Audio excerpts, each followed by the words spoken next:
feel like I heard this question a lot of times, and it always puts me in a difficult position because I cannot find anything that's very concrete or specific. But the one thing that I always think about when it comes to that question is just the feeling that I have, I guess.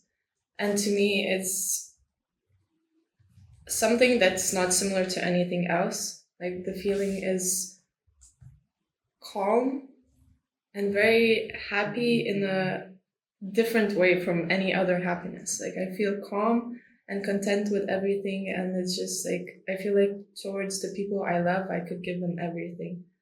And yeah, I think the main thing I can say about it is just a feeling that's not like any other, and it just makes me happy inside, and it makes me feel safe as well a lot. So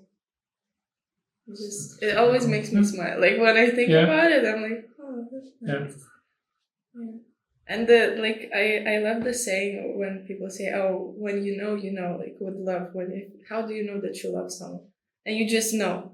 The thing is that you can't really describe it in any specific way. It's just a feeling inside you that you feel out of nowhere. I think it comes, and I think that's the most beautiful part about it as well. It's just it comes to you. It's nothing that has to be defined in a specific way. I am in a romantic relationship, and I can safely say that I love that person. I love my family. I love my friend. But how do you define that? Because it's but at the same time you have no clue what it actually is. And that my first thought was, it's like floating in the air, because you feel so safe. It's also such an surreal feeling. You don't float in the air on a daily basis normally. Unless you're a monk. Yeah, but really everything is your whole body is just relaxed. Also, there's this thing of feeling how do you say that, light also, I think. And my brother, so I have two brothers, so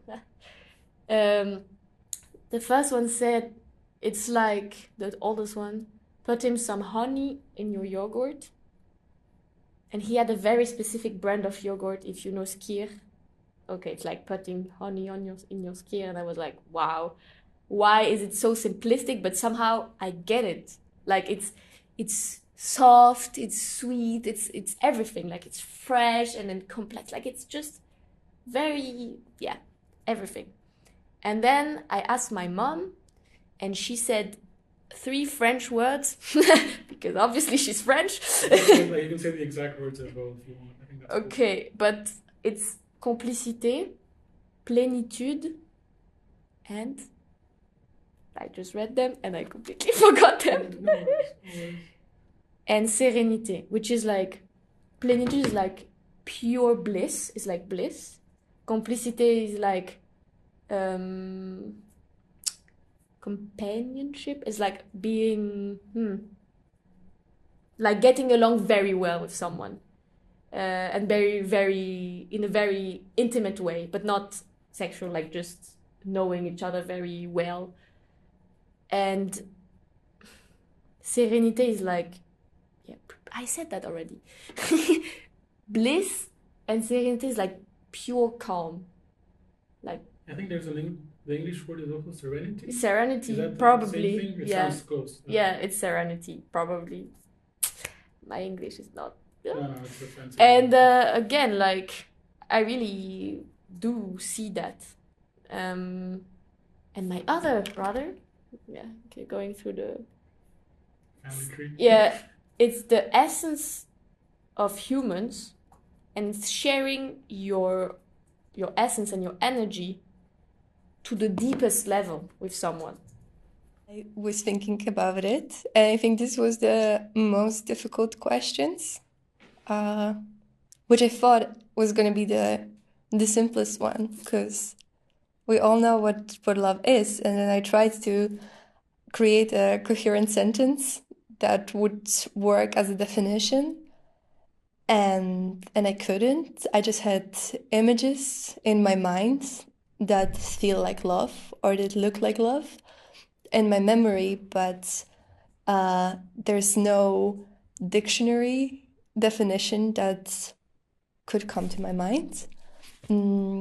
It's a feeling for sure, and I feel that is the most pure of the feelings, that you experience it without any hidden intentions or bad intentions. It's very pure, and it really connects for me with happiness. And what it means for me personally, I think that love is a gateway to your true self. That when you feel in love, whether it's with a person or with a whole world, is that you can unmask and really be who you truly are without having to pretend or hide. And sometimes it's even like uncontrollable, you know? I have it when I'm in nature and I see some animals that I can interact with. It's a bit silly, but I act like a little child. I'm so excited, you know, if I can pet it or just see horses, you know, outside. And yeah, I feel like I'm not pretending anymore, that I'm this adult in a world where I have, like, you know, assignments, things to do, and I have to be very serious. I can just like stand there and look at the horses and be happy that I'm in this moment. And yeah, in the moments like that, I feel very connected to my inner self, and also in the relationship with people. I think if you love someone, that's when you don't have to pretend to be someone else, and you can just be comfortable. So, first of all, I think that love is a universal language. And so I have a quite poetic and long answer, at least to what romantic loves feel like, yeah, means to me. So if you want, I can just say, Of course, go for it. That's me. go for it. So love is that mutual passion that can never be taken for granted and of which one can never be said to be satisfied. Love is a dance in two times, that of giving and that of receiving, which is consumed on the edge of trust and interspersed with gaps of awareness. Love is a complex choreography full of doubts and uncertainties, making you question your abilities from time to time and never giving you the full confidence that you're doing the right thing. It's a complex relationship with, as with a work of art. It makes you feel alive, like nothing else, and makes you hate what you're doing sometimes. Makes you convince yourself that you're not capable, to the point of abandoning your love with a certain disgust, or feel the suspicious that you're not right. Love is also deception. It is understanding and not understanding how much of it's fiction and how much of it is reality. In the end, it does not really matter much as long as love, like the flight of a butterfly, casts deceptive shadows of happiness on the wall of consciousness. Love is the smell of coffee in the morning, breathing aromatic nostalgia.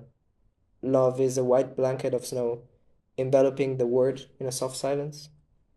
Love is a splash of water on the face, awakening summer memories. Love is the smell of burning wood in the air as a symbol of old laughter. Making love is direct conversation of the soul with that of the beloved. A dialogue that does not need to make use of useless means such as words, which are nothing but sparse language, and incapable of transmitting the multitude of secrets of which a man is a guardian. Making love is the extreme synesthesia between the impetus of the most powerful feeling and its sweet nature, as only the lips of those you love. Making love mirrors the irrepressible multiplicity that characterizes the feelings, thoughts, and actions of lovers. It is inevitable that making love is the only fitting expression to describe this heterogeneous and elusive whole. Its object of no consistency. It releases a most powerful image of the indefinite, as of its shaping with earthly, sensual tools something that is far superior, something belonging to the idyllic world of feelings.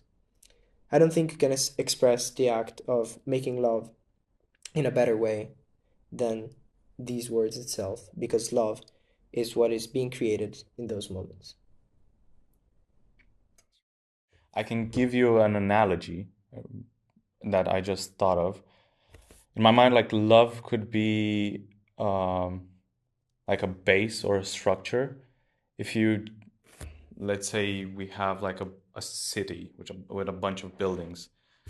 I believe that if you think of that city as just humans, love could be the base of each building. And without it, of course, the buildings wouldn't be there.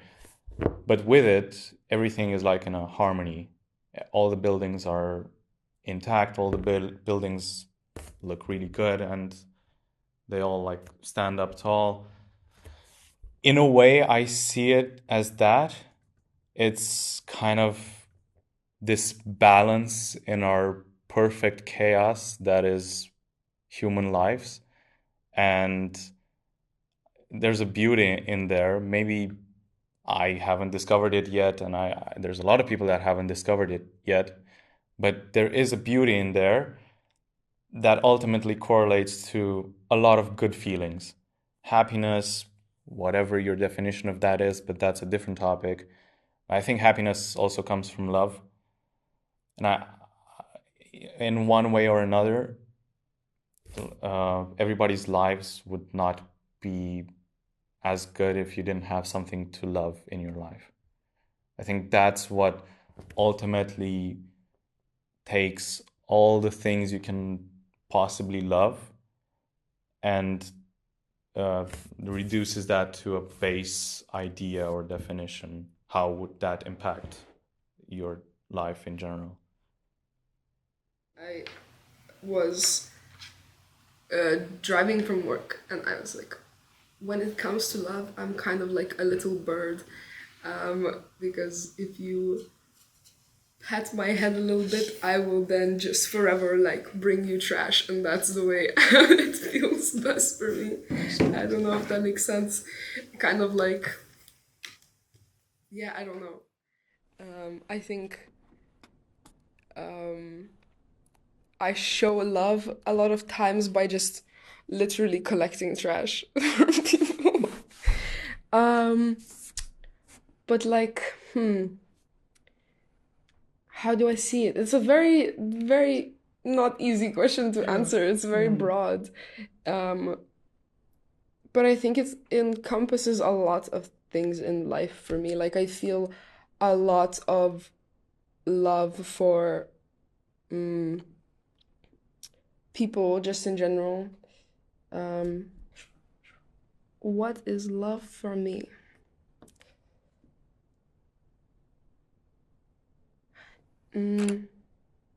Maybe it's kind of a bit like an adoration. I don't know if that's a word. Not entirely just for, when someone or something does like something that makes me very like surprises me or something. Not necessarily that, just this kind of awe for people mostly, but sometimes for environment as well. But then it's also just a kind of comfort. That makes sense? That does make sense. Okay. I guess so. If we define it interpersonally, right? it would be that you're willing to give up something. Like, I don't think that defining love as just giving up something is always works, but you really want for the other person to be better, and sometimes you're ready to give a lot, like help them a lot, do some a lot things for them to be better off. I think it's something similar to loving yourself, right? So if you love yourself, you usually want yourself to be better off in any way you define it. And then the same would go for people close to you. So you would want them to be better off. And sometimes you're already, because you always do things for yourself, as a status quo, you would be willing to do some things for them as you would have done for yourself, right? So maybe love is, if you love yourself, is treating the others like you would treat yourself.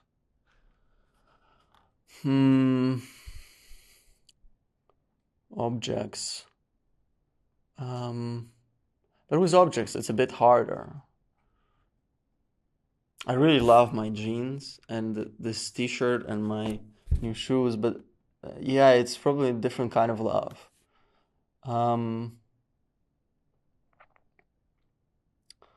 Yeah. And then how do you what is it? What was the second question? What does it mean to you personally? I think I value the interpersonal relationships a lot. So for me, it would be I feel love towards someone if I am willing, if I really want them to be better off, like deep down inside. And I think like you usually want everyone to be better off. I mean, not some villains, but you're ready also to do something about it. I like, not just like a coping idea of like, I really want you to be better off, but you're on your own, guy. And for the other people, it would be that they have the best intentions. So I don't have to think about whether they think for themselves or for me. I know that they would do what is the best for me. So I don't have to really think twice when I operate with them. So it like eliminates friction. It's nearly a frictionless interaction. And like trust is basically knowing that the other person has your best intentions and would do, even if you don't like not next to them, would do something that is the best for you, right? And that is probably really good. That's kind of what a friends you would want, what a partners you would want. That makes it like obvious to me. With objects, not sure. Like consideration, I think, is a very important aspect of love.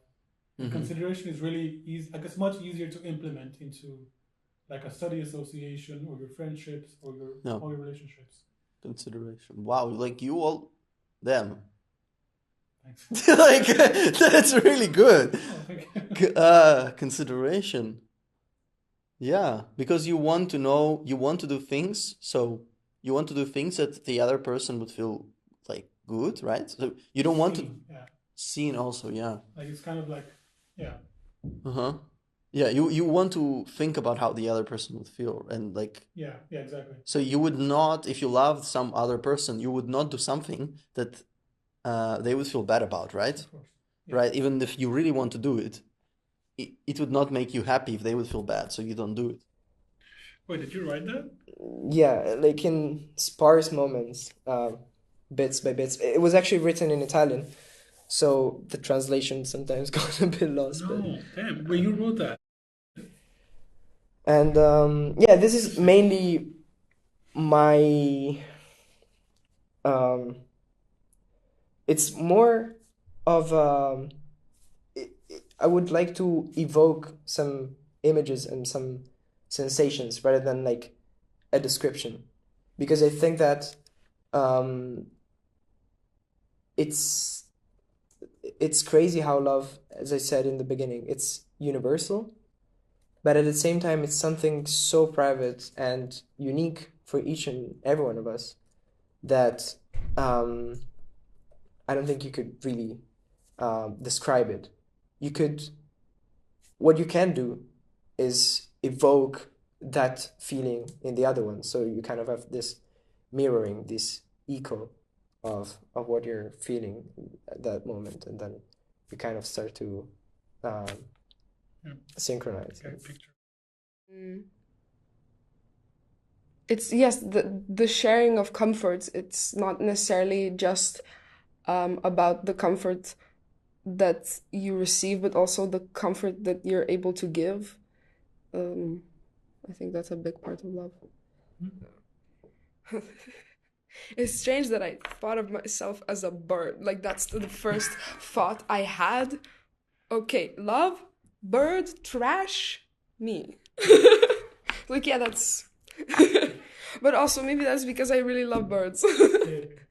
And, like, that's where I feel like I really understood what love is for me, because I used to have a parrot, and just, like, the way that it was conditional but unconditional at the same time, I was like, yes, this is the thing I like. And well, he would bring me trash, so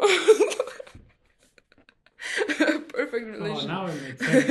Yeah. Now we're getting into the childhood. Yeah.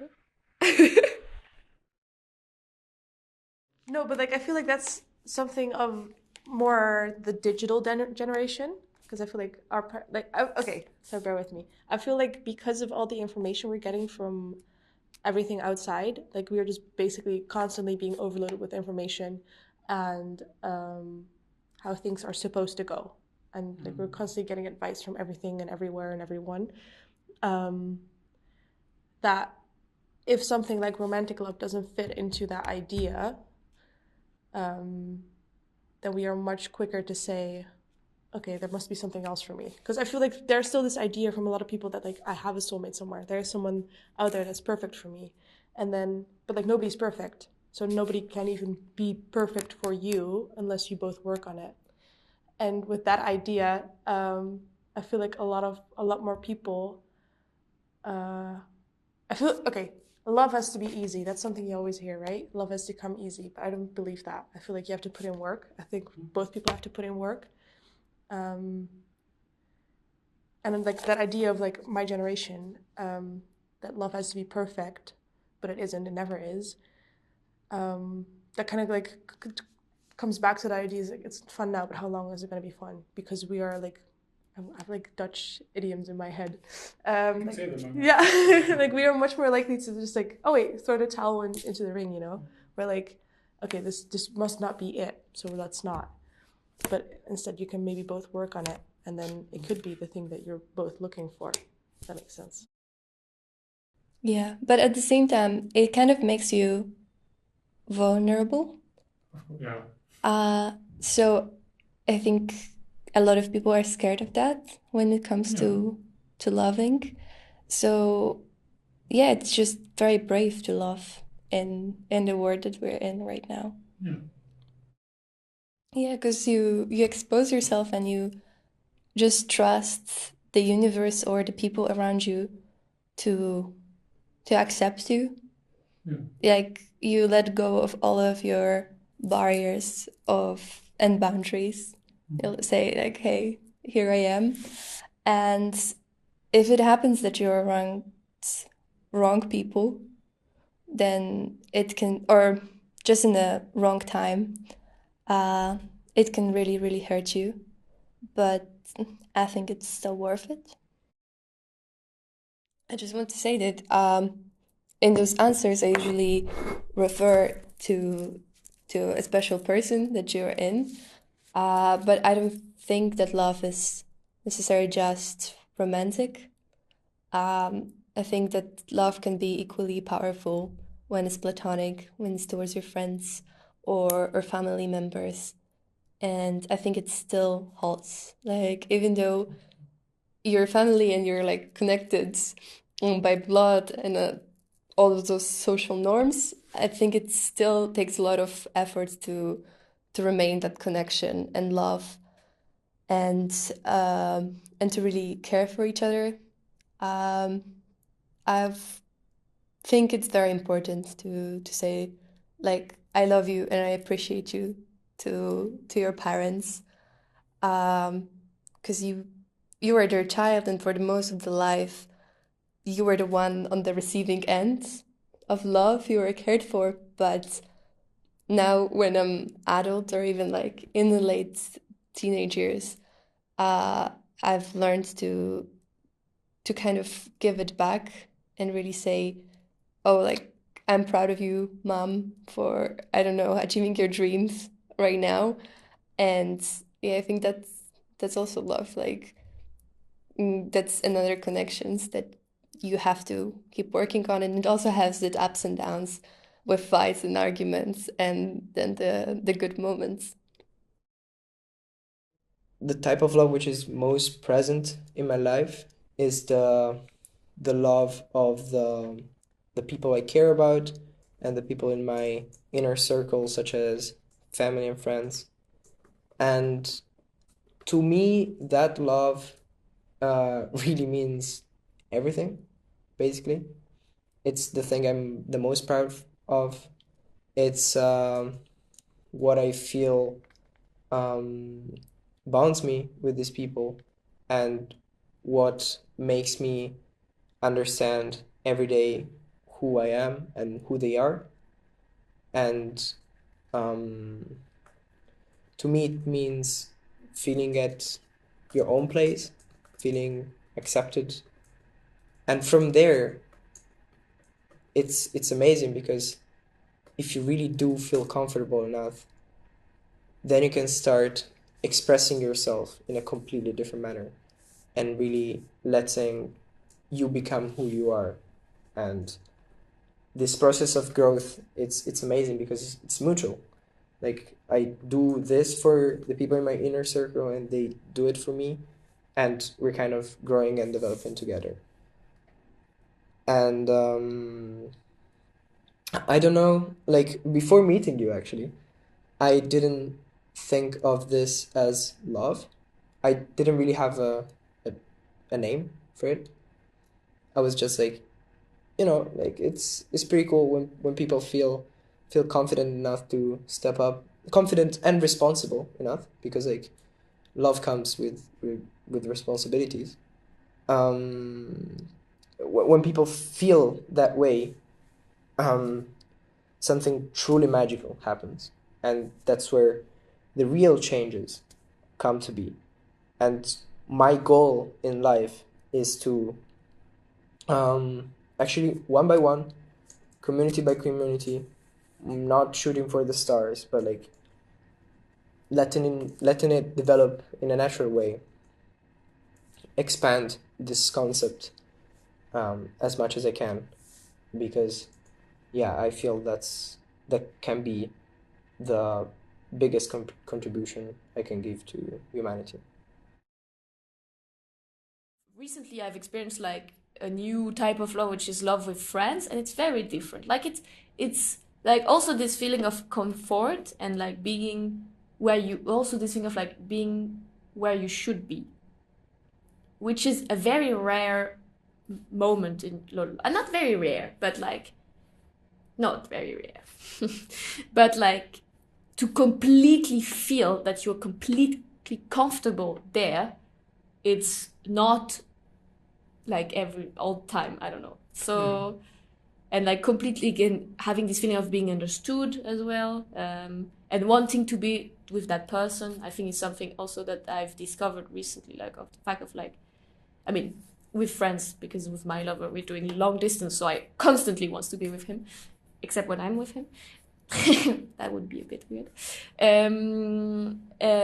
But yeah, especially with friends and like going away from your country as well, and possibly the people that you left behind, or going on exchange next semester. This feeling of like, wow, being with that person is amazing.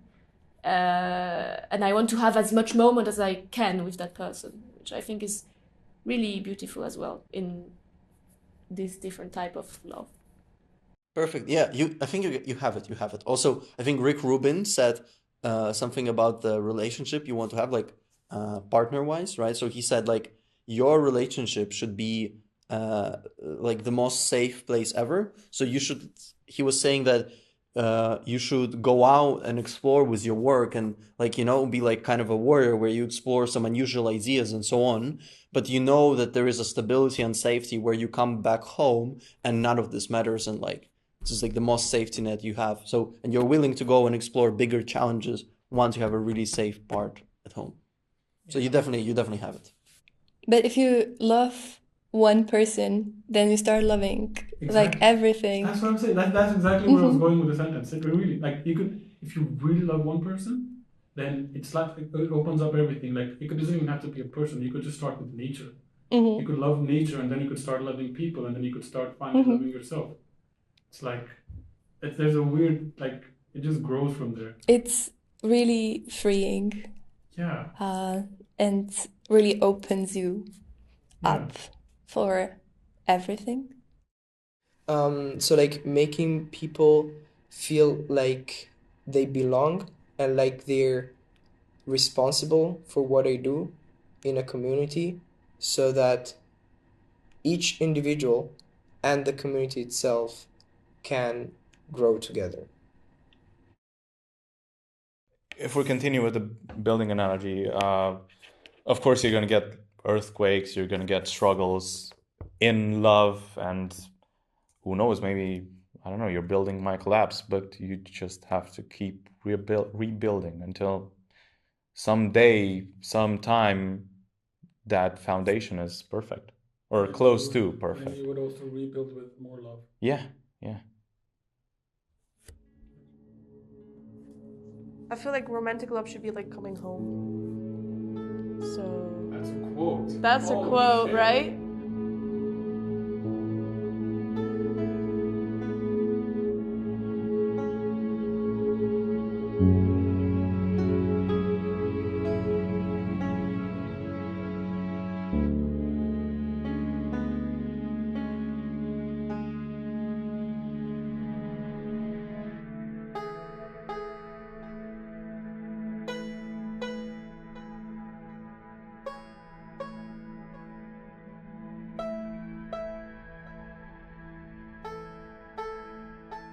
What do you mean when you say you give trash? When you collect trash?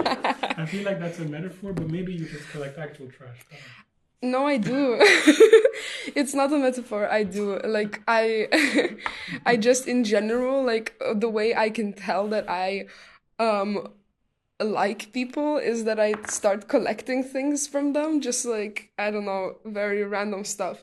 And then I also like the more obscure and strange my gifts get, the better. The more I like them, because I feel like it's just then like the purest form of it, you know, just like what I find. But it's not that I'm like it's literal trash, but it's like close to it. But maybe also metaphorically, I think I kind of also, when I feel some sort of love for people, I collect the kind of like trash ideas, not in the way that they're like to be thrown out, but they're just like minor and floating around, and then it's just collecting them for those people, if that makes more sense. Oh, I get it. It's like, okay. So it's like, in terms of like gifts, so you mean that you take like really small things that they maybe did, or like small memories, and you might collect little things and give them to them later, just to something like that. Yeah. So it's kind of like noticing them, like really seeing them. Is that maybe? Yeah, that's a good way to put it, actually. Yes. Like they notice the things in them that maybe most people miss. Yeah, I guess that is also one of the main aspects of love, is just noticing. And then, you know, and then letting them know that you noticed by giving them a gift. Yeah, giving them their trash bag. Yeah. Like, yo, you lost this stick yesterday. I noticed that. You touched this stone yesterday. I saw it 2 years ago. Yeah. Yeah. No, that's pretty sweet. That makes sense. Always consider like always have them in your thoughts, and not like obsessively thinking about anything, but more like always trying to consider how they would feel. I feel like that's like always try to like be the empath. It's like, I'm an empath. I know that. No, it's like be an empath in the sense that always try to like I feel like real love is like always like thinking about how your behavior could affect the other person. And then like the deeper the love is, the more you will understand, or like at least you think you understand the other person and how they will respond to your behavior. But I think like general love is just trying to take others into consideration, I guess. Yeah. It could be really small things, or like literally smiling at someone as you meet them. Yes. It can, like, I've definitely had days where I was going down the wrong trajectory and someone just looked at me and smiled as if I mattered, and I was like, oh damn. That is the most, yes. That's why I try to be always nice to the cashiers. Oh because yeah, of course, yeah. You get so much also value from them just being back nice to you. Yeah. You can just smile at someone and their brain will light up, and you will literally change the course of their day. Yes. And just to greet someone by like saying their name, firm handshake. Yes. Like these are all, especially when you do it like intentionally, just to. Yes. Like, I'm here. Like. Yes. Yeah. Yes. Wait. So yeah, it's like making the other person feel seen, right? So, there was some. I think Mary Kay. It's like a founder of like the K Cosmetics, whatever. She basically said that every person like has a sign on their chest which says "Make me feel important," right? And I guess important is the better way to say "Make me feel seen," right, or valued, right? Yeah, considerations again, really good. Wow, really good. Or even like make me feel like I'm worth it. Yeah. I think like, I feel like so many issues that so many of us walk around with are fixed with a good, healthy, safe definition of love, and to like practice it in your daily life. Yes. And I think if you want to change the world, yes, this is a good place to start, you know. Yes. It is ridiculous. I haven't thought enough about that, but it's like I should just spend time like properly thinking about it. Yeah, I also realized that when you make someone feel safe, that is when they are able to grow. Yes. Ironically, like, because once they feel safe enough, they can express themselves, and you might see parts of them that they were hiding their whole life because they might have been scared. Yeah. And then, like, the entire point of the safety is that it lets them grow into themselves. Yeah. And if you can make someone feel safe and loved, I think that's one of the greatest feelings as well. Like when you know that you're making people feel safe, it's just a wonderful feeling. Yeah, and when people make you feel safe, you're like, oh, I could make a mistake and it wouldn't be so bad, or I could. You just feel like you can do everything. Yeah.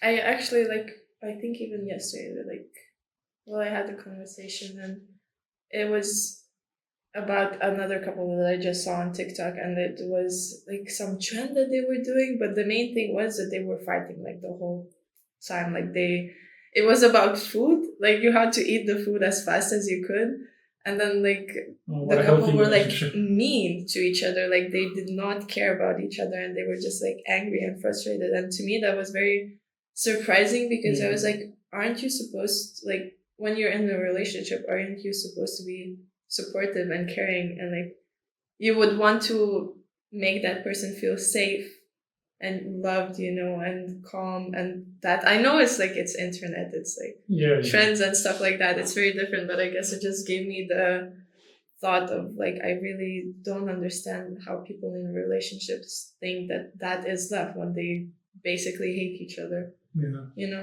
And there's no safeness, there's no like calmness in it. So I do very much agree that the feeling safe is what love is a lot about.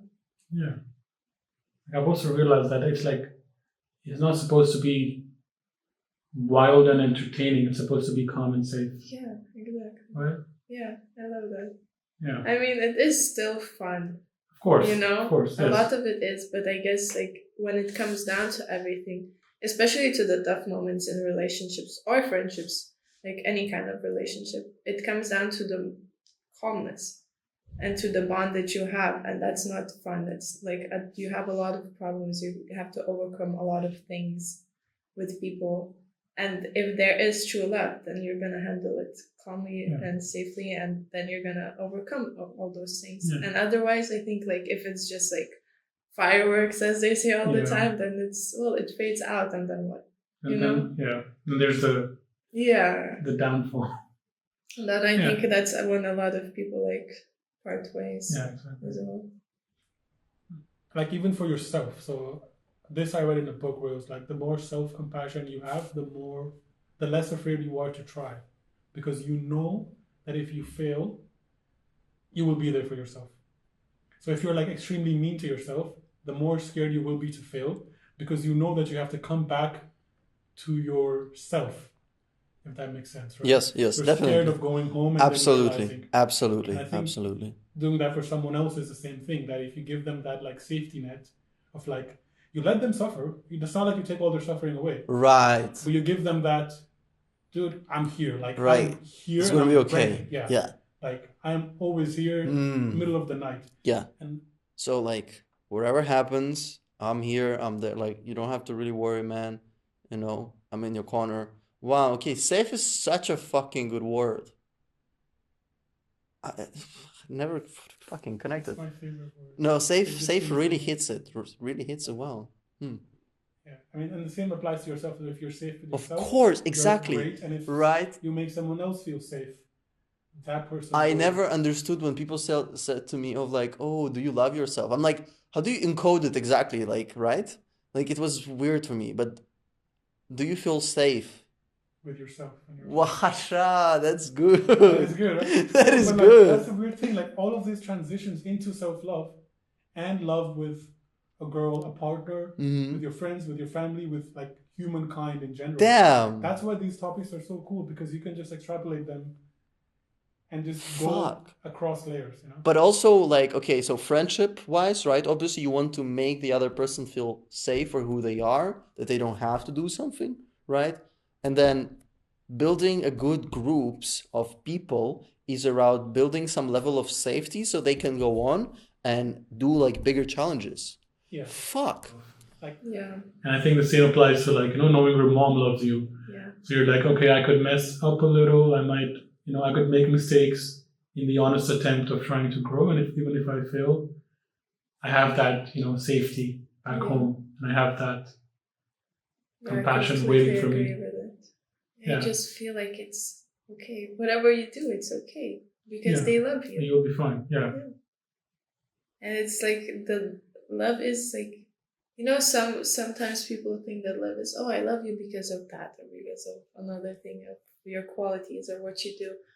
But I think that like true love is when you love them no matter what, It's just for who they are truly. And you wouldn't stop loving them if they mess up. Like, I think that's the main thing, Yeah. And in relationships, a lot of people, we started arguing, so this is not love. We have to go. Yeah. But the thing is, like, if you keep going, that's love. I would think. Yeah. So the arguments aren't something that's like, oh, that's bad. It's just something that pushes you to test your love, I guess. I think you have to find like a balance in which you help them and you don't help them in a way. I know that sounds redundant, but the best outcome for them will come if they also get to terms with their problem and go through it. In my experience of, let's say, emotional difficulties or emotional, mountains I've climbed, I had to do a lot of the heavy lifting, and I wanted to do a lot of the heavy lifting, even though it was really difficult, even though I know that a lot of friends were there for me, like I said, and were like ready to help. The outcome of that serious situation is much better for you, and it's easier for you to get away from that situation if you deal with some stuff yourself. Because at the end of the day, if if you're going through that, you kind of have to learn how you can live with that in the future. And it's not like anybody's going to help you live in the future. So it's just going to be you. So you kind of have to find a way to completely like get over it. At the same time, don't take that in like out of context. It's not only you in serious situations. That's why loved ones are there. That's why they can offer a helping hand. And if you want to offer a helping hand to a loved one or to a person that you actually care about, you kind of have to be careful to not step on their emotions. They have to feel their emotions in that moment, be them bad or good. That's an important thing they have to do in order to see how they can move on from that. But also, if the emotions get too much, you have to calm them down. You have to help them in any way you can, by services, by kind words, affection, be that physical or just emotional. I think you have to find the love language of that person and to play into that as much as you can when helping a loved one through like serious situations. When a plant gets sick, you obviously want to help it regrow. So you kind of have to cut some parts of it in order for the plant to regrow more, to be better, to get even taller or healthier in the future. But you do have to let the plant grow itself. All you can do is provide it with the nutrients it needs, so sunlight, water, and that could be anything for a loved one. It depends on the case. But from the moment you provide it with those things, you kind of have to let it grow. And I think that's what you also have to do for a loved one emotionally, for them, in order, if you actually want the best outcome for that person. I was thinking of the same thing you already mentioned before. So definitely let them grow. And it all comes down to finding a balance and the perfect middle ground of learning to accept a person and understand the person and not like who they are, not trying to change them or push your expectations onto them. But on the same side, you should motivate them to grow and, as you said, reach their full potential. Because otherwise, love could become like the golden cage, when everything is okay and you love this moment that you're in right now and you want it to last forever, exactly in the way it is. But I don't think that's good. I think love needs evolution, needs transformations, and changes in a way. And sometimes the phases of those evolutions may not be the happiest. Sometimes they may be really harsh. But it's on you to be patient and to stick through them and also understand them. So I think, yeah. Yeah, that's pretty. When you say like love goes through transformations, what do you mean? Like, is it like, what is transforming? What does that mean? Well, you know how everyone says that there is, at the beginning of a relationship, a honeymoon phase. I think it is true because you're very excited about this new thing. and there's a lot of endorphins and just happiness, but it can't be like that forever, and that's okay. And sometimes you're just going to be fighting with each other for months, or for some reason you will not see problems the same way when you used to do, and couldn't find solutions together.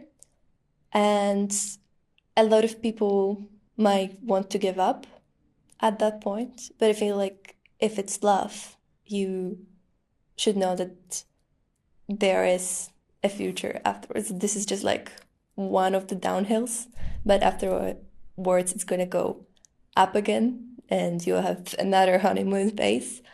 I think you need to be respectful of the bad days, and also appreciate the bad days, because it's also part of discovering each other and yourself. What are your boundaries? What do you like in a relationship or in love?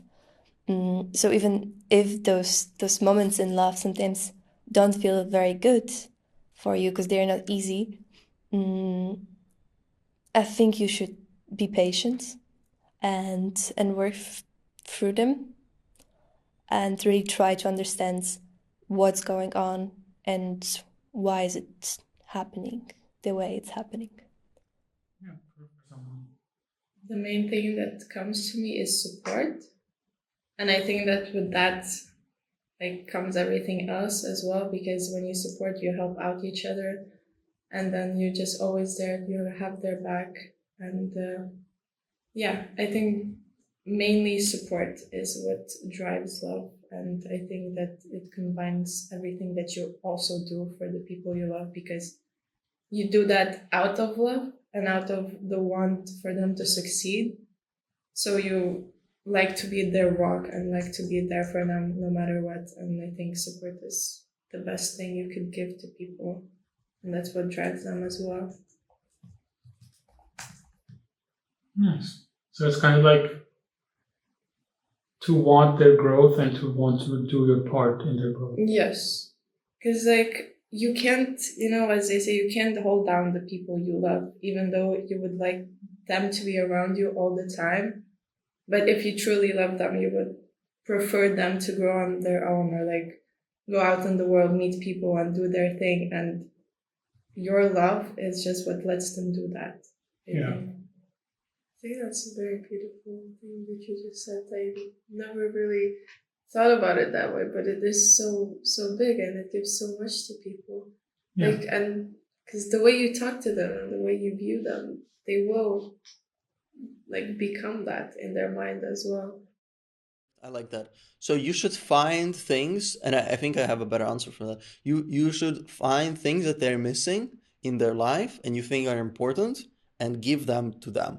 So for instance, someone never had, for instance, I would have a friend who did not receive a lot of self-appreciation from her surroundings, let's say when she was young, and that would play to her like always like saying that she's dumb for no reason, or just making like side comments like this.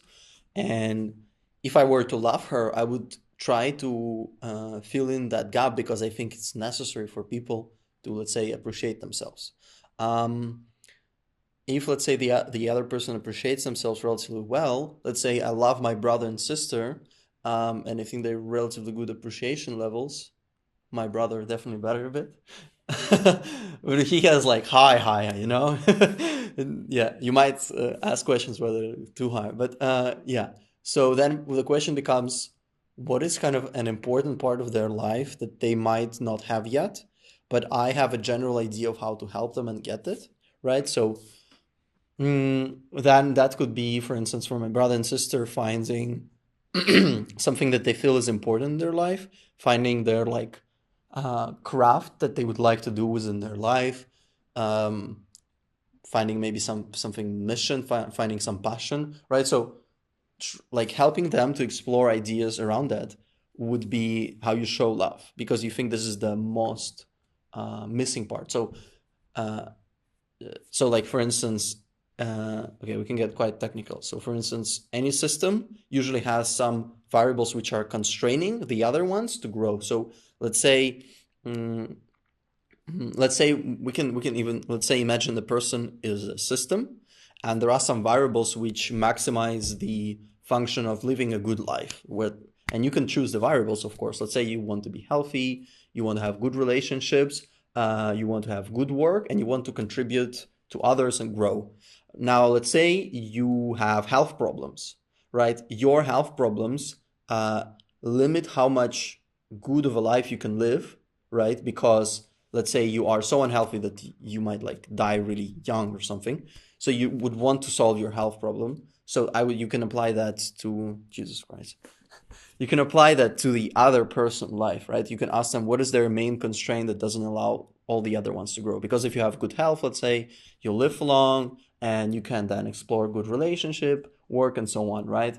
So finding the constraint for the person and then helping them, if you know especially how to eliminate it. Probably that would be like. That's pretty good. So it's kind of like figuring out what's holding them back the most and then just trying to meet all their needs because that is what someone needs to progress and grow. But yeah, the specifically the constraining ones. Yeah.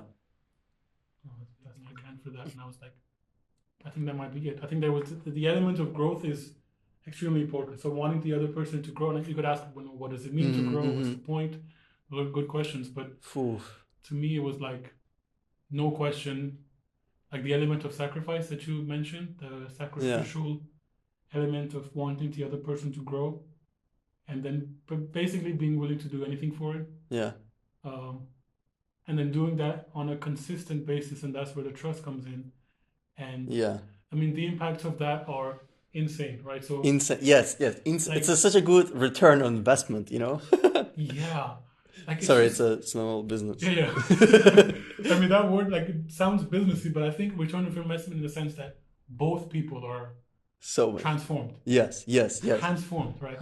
Like, if you love someone and you let them know that I would do anything for your happiness and growth, and then you show it to them consistently over time, they will literally become exactly who they wanted to be and who they are and keep growing because they feel that safety. And that word means a lot to me. The word safety. Yeah. So like making someone feel safe, because I feel like everything wrong we do has some form of fear behind it. Yes. And safety I would add. The elimination of that fear, and I think how you eliminate that fear is through love. Okay, I really agree with that. Summary of mine. It would be interesting, right? So would you because now applying it to my past relationship, so sometimes I would be, so it might be better off for like, I'm not sure we should like use as a sacrificial, because it is better off for you if the other person is better off. So you don't really sacrifice things. True. That's true. That's a good one. And then it's not a sacrifice to you. It's like I could, you literally are better off. Like you'd be so happy if they're happy, right?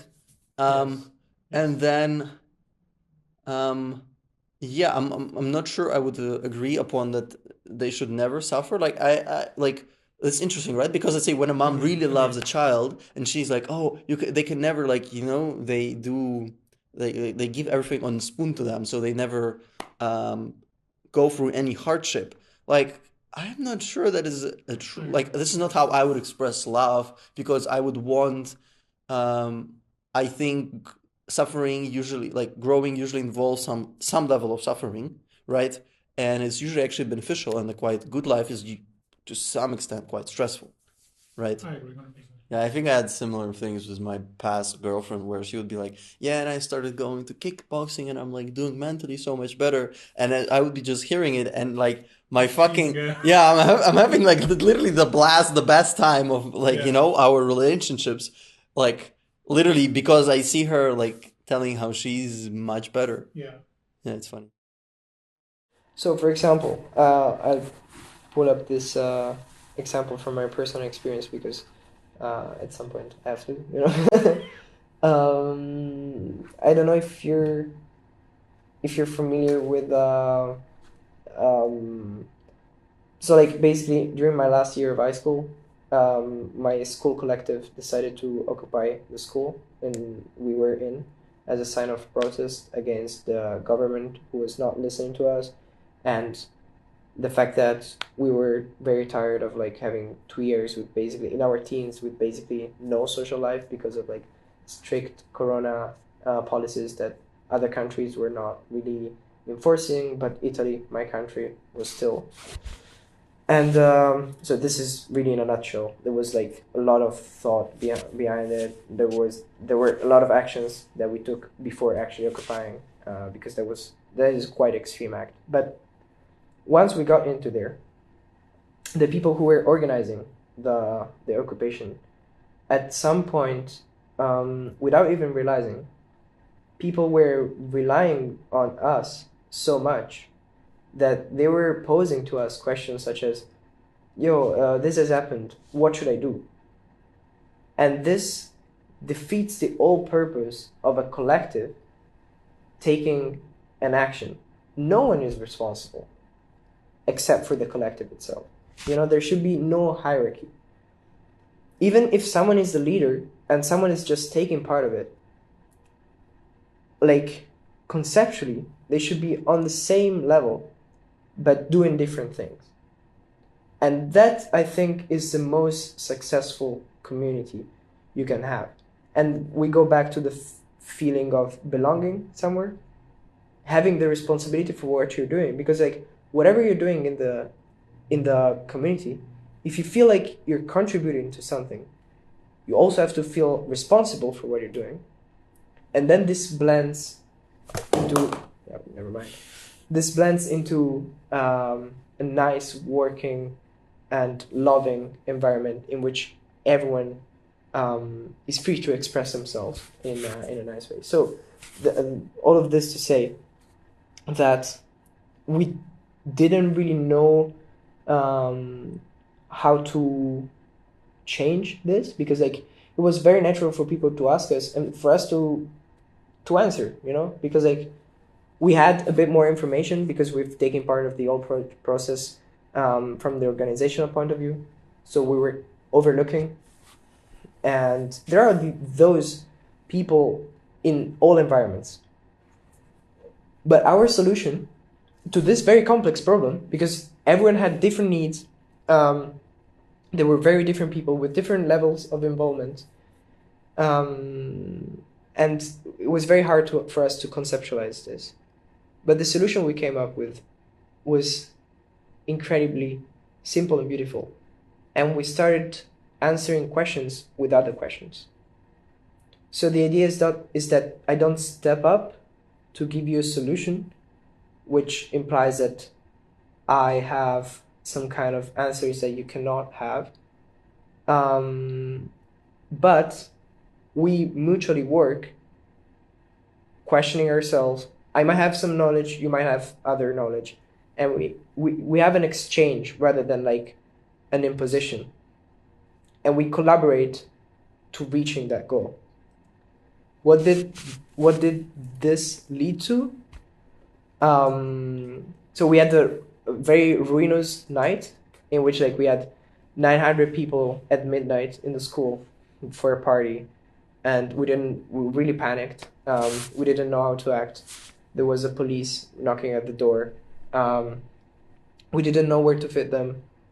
We were we signed an accord with the headmaster that there shouldn't be more than X people at school during the night, and we were way over the number. So like it was all going to hell basically, and we had a lot of pressure on ourselves that we shouldn't have had, because when you do something as a community, the pressure should be distributed as well, and no one should feel more responsible than others, So after that very big failure in which like people left the school screaming, we sent home people like 14 years old at 1 p.m, just to send them home because we were like, you cannot stay here.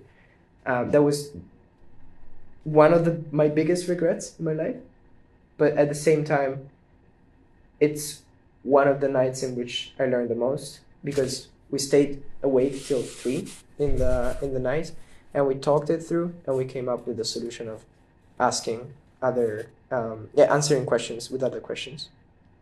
What happened after that is that the day after, okay, we apologized and we started actively doing this and giving a complete, like the whole community changed in such a deep manner. What happened is that like anyone you would meet in the corridor for the whole year, even when we closed the occupation, we went back to school, we were all friends. There was no one would not say hi in the corridor, would not like check out on you. And I feel that was one of the most powerful. I'm sorry, I'm skipping over the questions, but like No.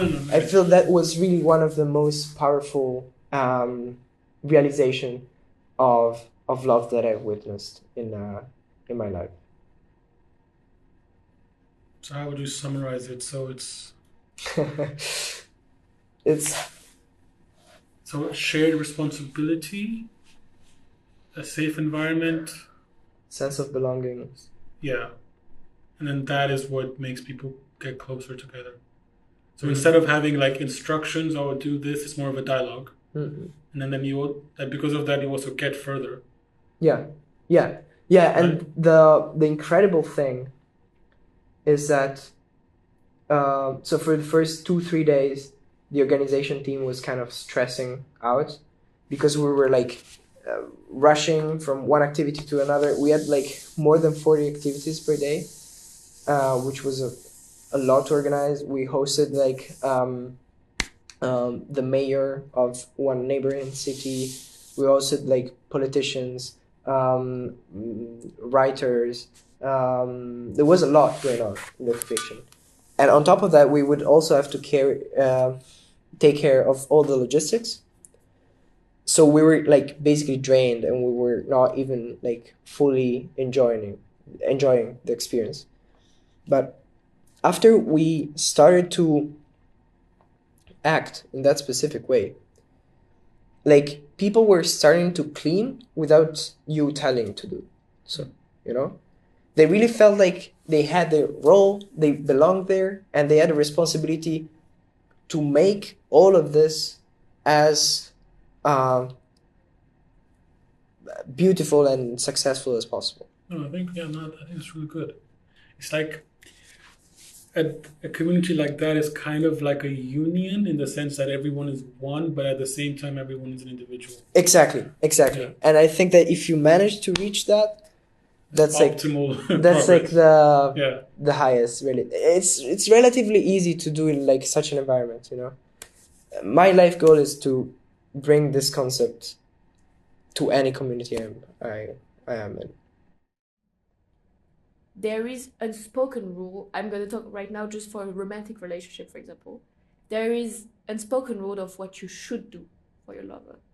But then when you talk to other people, it's actually different for everyone. It's actually a different experience for everyone. But there is a lot of societal rules that have also been kind of put in our brain by the past, just by how the society were much more restricted on how a relationship should look like.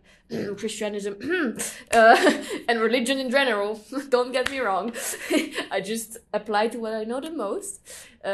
So I think like before we could really talk about duties of what should someone in a relationship do. I think in every relationship, respect is important, but that like applies to everything. The backtrack? No, yeah. Now it's a bit more like we don't have such strict rules anymore, but they are still somehow engraved, and it's still in some countries like women have less rights in relationships than men or whatever, or not everyone is able to be in a relationship in some certain countries. So like it's also very biased discussion of what I'm living now and the society and context I'm in, because now it's much more free of room to what you should or should not do.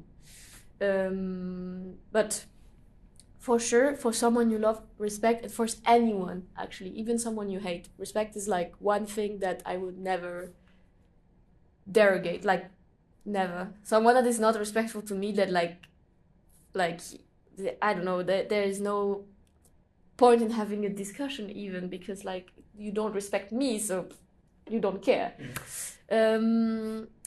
Then caring, for sure, like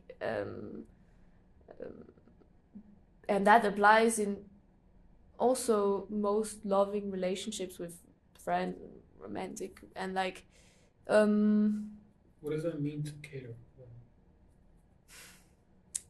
Yeah, that's a good question.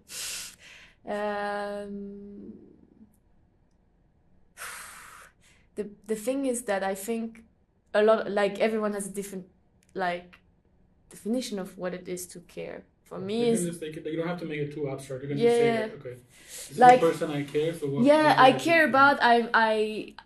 I will always do my best to, not to my own expense, to make that person feel good, to be in a good mood, or like just if they are not in a good mood, or if they are going through something, be there for them, just generally care for them. And I say to not my own expense, because I've been in relations before when I was just used as a, yeah, like used to throw away your shit and then that's it. So like that was very unpleasant for me, and that is not the definition of caring also, because I think it should also be a relation is not one-sided, right? I mean, a healthy relation, a healthy loving relation is supposed to be in both ways.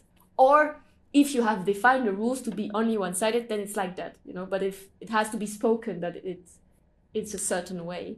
But in the more abstract thing of like things that you should do in general, I think in a relationship, caring is really important.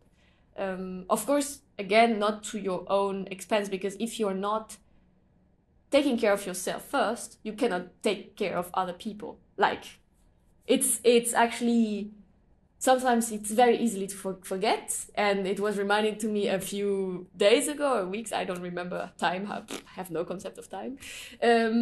But it's really true. Like also in the relationship with yourself, caring and respecting yourself is like the most important thing. It's so easy to fall into criticizing yourself, because you're, at the end of the day, like the only person that is gonna be there for you your whole life is you.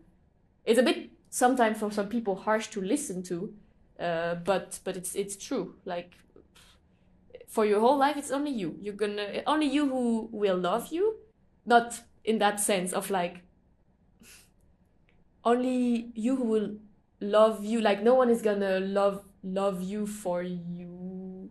I don't know how to say that. It works better in French, but like the action of loving yourself, no one is gonna make it for you. Only you. Like you have to love yourself first to love everyone else. Not true in every situation, because sometimes some people also evolved with someone else that they love, and it also helped them construct themselves and love themselves. The thing I think is with love is that it's obviously it involves quite a lot of yourself, and it's just sometimes, you know, hard to understand yourself. It's not even maybe about not having enough love for yourself, because especially if you come from a background with trauma, it's hard to go into those things, and that's very fair. But then I think maybe that's where some of the trouble, let's call it, begins, if that makes sense. So it is kind of a lack of love, but kind of not. Like I wouldn't say that it's not real love or something, because the feeling is the same. It's just how much you know about yourself and how much you know what to do with that love. I actually think that love is enough. It's just that when it's not enough, it's not love. But that's Hmm. I don't know. When I think about the moments where I feel like I was not able to somehow, I don't know, show love or whatever, it wasn't because I didn't feel it. It's just because it was something within me that was kind of, there was some sort of barriers. Like, I don't know, with family, that happens to me a lot, where it's not that I don't love my family, yeah. but it's just, you have to get through something in yourself to be able to have it out there and shown. So would you say that then that kind of state where I feel it but I cannot express it, or it's expressed wrongly, is not love? No, I would say that that's love. I mean, as love, I feel like if you feel it, but then you can't express it due to some fear, I feel like that's still like, I think that's okay. Like I have that too. I understand that completely. It really makes But that was kind of my previous point, that sometimes that's where like, so you have internal barriers. yes, So and love that's is there. It's just that there are some barriers. So it's not that it's not a loving situation or not a loving family. It's just that it's just some sort of like clashing. And then I think from that sometimes is what I mean, this speaking from personal experience, of course, that's where some, I don't know, bad situations can start in. It's out of good intentions and out of love in a way, but like also confusion. I agree. That makes sense. But I would still say that it's love in a way, but it's just kind of misguided maybe. Yeah. I know that makes complete sense. It's like, it's hard to show love. Yes. Really hard. I guess that does kind of like go also into the thing that maybe it isn't fully love, because then you don't love yourself, but then you don't have to love yourself to love somebody else. It's, I don't know. It's I think it's tricky. Maybe feeling love and showing love are two separate things as well. That's possible. That they're like two separate actions. It's like, I wouldn't, like, if someone, loved their parents but they didn't know how to show it, I wouldn't say that that person doesn't love their parents, right? Yeah. Like, that's just me. Yeah. Okay. No, you don't love them. Yeah, that makes sense. Yeah. So first of all, I think that true love really means that you do whatever feels natural to do, with no fear of failing. Because whenever you really do, and actually taking action is quite important. And even exposing yourself, you might get hurt at times, you might fall, but if you actually expose yourself and do something which is personally yours and you feel natural to do, then either the other person, whoever is in this relationship of love, will be able to give you feedback, and whether you succeed together or you fail together, you learn something out of this. But that's only possible if you expose yourself a bit, if you take action, and you do it with sincere, genuine intentions, without acting as you think. It's weird to phrase it. It's difficult to phrase it, but you don't have to overcomplicate it. You don't have to act thinking too far. You really should try to do what you think is the right thing to do in that moment. Because otherwise, if you find too many excuses, or if you act in an artificial way, then if you fail or if you succeed, you won't really have learned anything. Because that was not yourself who was acting. It was either some external pressure, complying to some rules, and you can always find an excuse saying, oh yeah, but it wasn't really me. I was acting because of this, because of that. And then like you don't evolve, you don't grow, you don't improve this relationship. And like if you don't constantly reflect on it and share what on both sides, on any sides, what it means to you, and act on both sides, you won't be able to develop it, and in somehow I think it's gonna die out. So it's really an exercise that you have to keep active. So it's like, would you say it's like a loop of taking sincere action with the right intent that would also make you vulnerable, but just doing this enough times?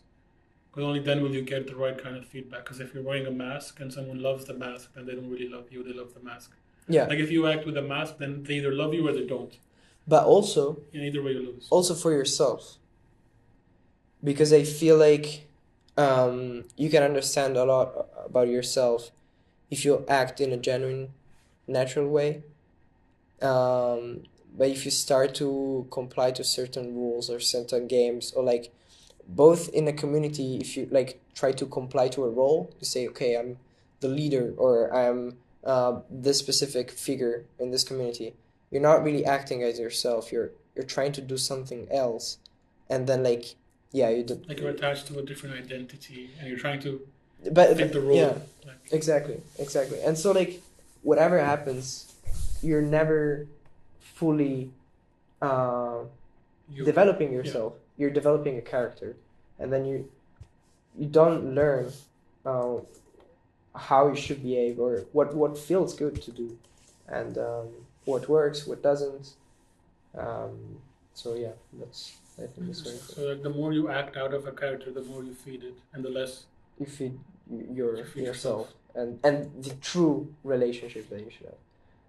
So then any loving interaction with yourself or with others should be not over-calculated and more from like the soul or something, more from the... Yes, I feel so, yeah. I would say. Nice. And if you can spend a whole day like arguing and not agreeing on stuff, and at the end of the day still look at that person and be like, yeah, but this is my person, and I still want it to be my person. I think that's something incredible and magical, and really really shows you that okay, it's just temporary, like it's gonna last, like you have to go through this.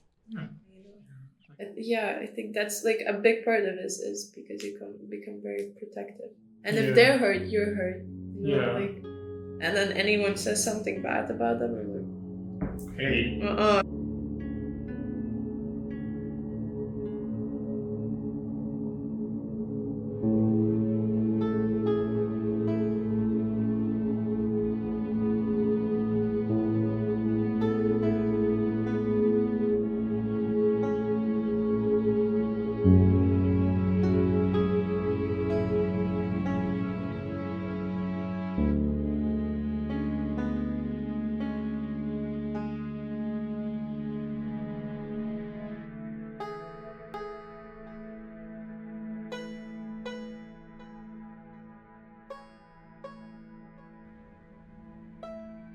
Like with romantic love, I don't feel like I've actually experienced that yet.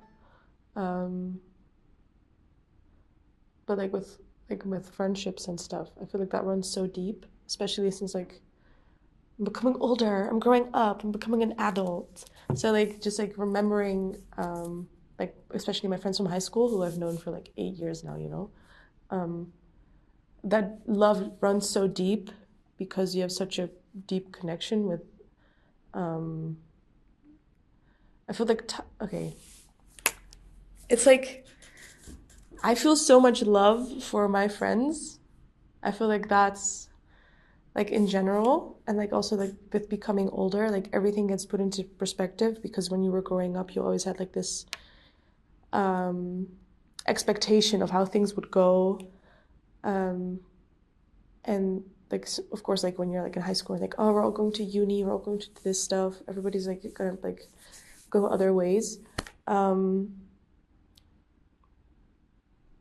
it's like you always like expect to grow apart, but then when you don't, it's like so amazing. So that's mostly with my friends from high school. They're like, shit, like I appreciate you guys so much. And then like I was just so cringe for saying it, but like but like they know you. Like it's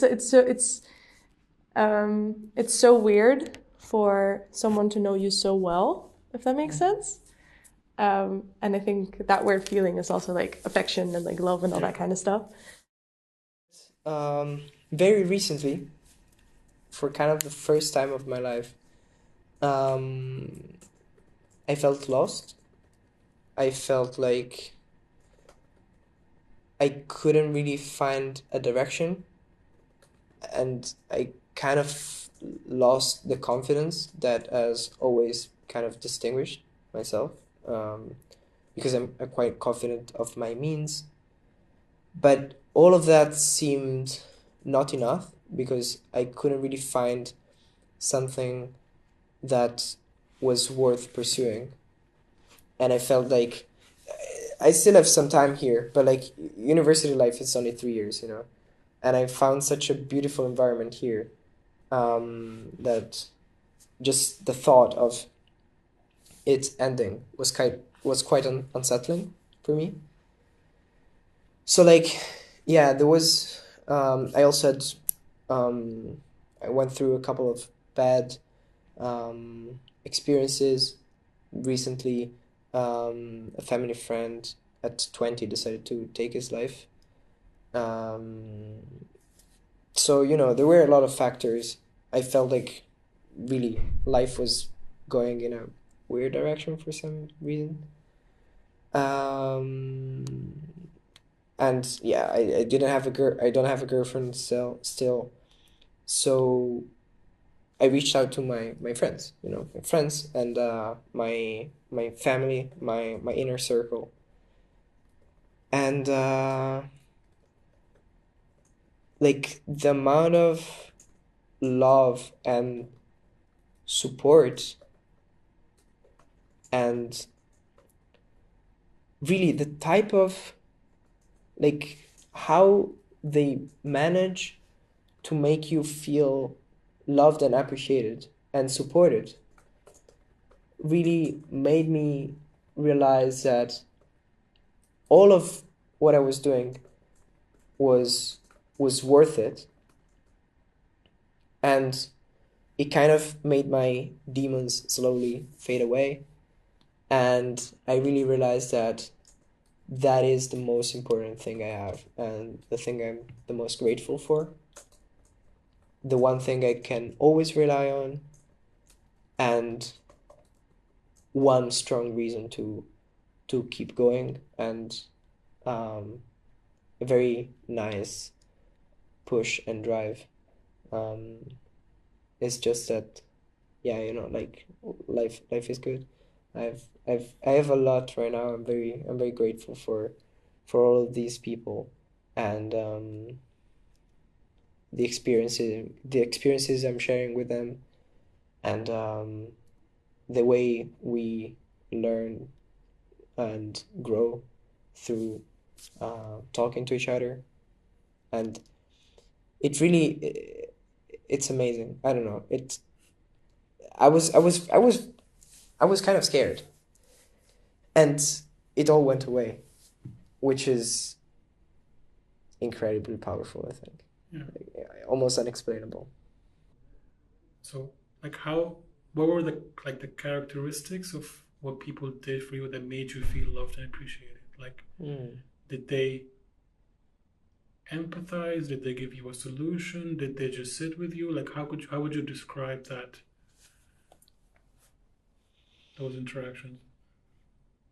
That's a very good question. To be honest, it was a mix of all what you said. Someone tried to give some advice from experience. Someone was trying to empathize. Someone was giving me their own experiences and everything. But I feel like what helped me the most was just the fact that they were there for me and they took some time, and just like even like a sentence like, bro, you're doing great, you're a wonderful person. Like I think the appreciation itself, like feeling reassurance, like feeling loved, feeling like there are people who care for you, and that you, and the fact that the most important thing is actually also that the people who care for you is people you care for. So like there is this like people who you have a very high consideration of, and you really, they matter in your life, and like feeling that from them such positive feelings, positive vibrations come, was really, really comforting, I'm very sure. Yeah, rather than like a single piece of advice or action, was actually like the feeling of being appreciated, like, and appreciated in that moment, you know? I was not accomplishing anything. Like, I was just being myself, and actually being myself in a very shitty moment of my life. Would you say it's even like you feel like you're worthy of love? Because that makes you think, oh, damn. Because in that moment, you might... Because if someone is in a really tough position, it's hard to be nice to yourself. Yeah, so you exactly. You might be like self-hating, you know? Like you might be not loving yourself properly. You might have a negative thing. And then if other people come in and they say, no, you are worthy of love, and we'll prove it to you by being there and by saying these things. Yeah, that's it totally just alleviates. I think that's totally it. Yeah. Yeah. When it's hard for yourself to love yourself, like all of this makes you realize that you actually are worth. So that's how it is.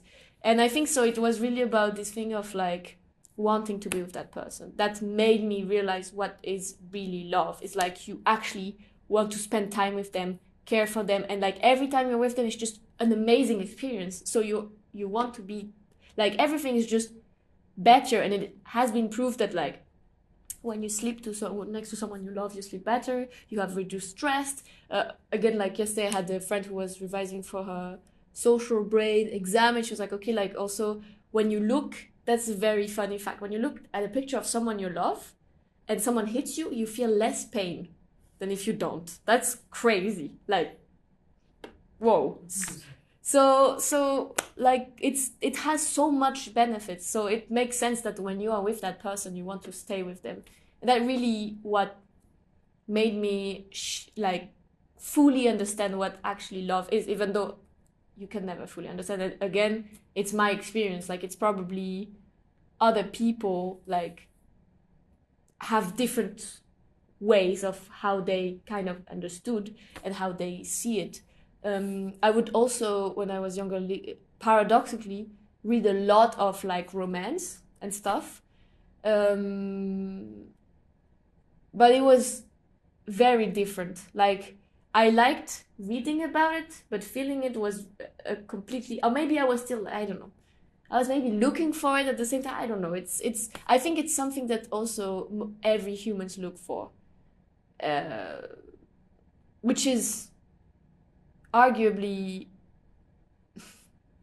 not a good or a bad approach, I don't know, but like I know that when I fall in, like before that I was chasing it a bit to kind of try to feel it, even though I at some point after I got out of my cold phase I was trying to get into relationships and stuff, but it was not like, it was just not there. And I was like, okay, then now I should stop try and just like love myself. Like really, it's at this point I was like, okay, just like stop trying to chase someone else to feel stuff, like just love yourself and then you will see.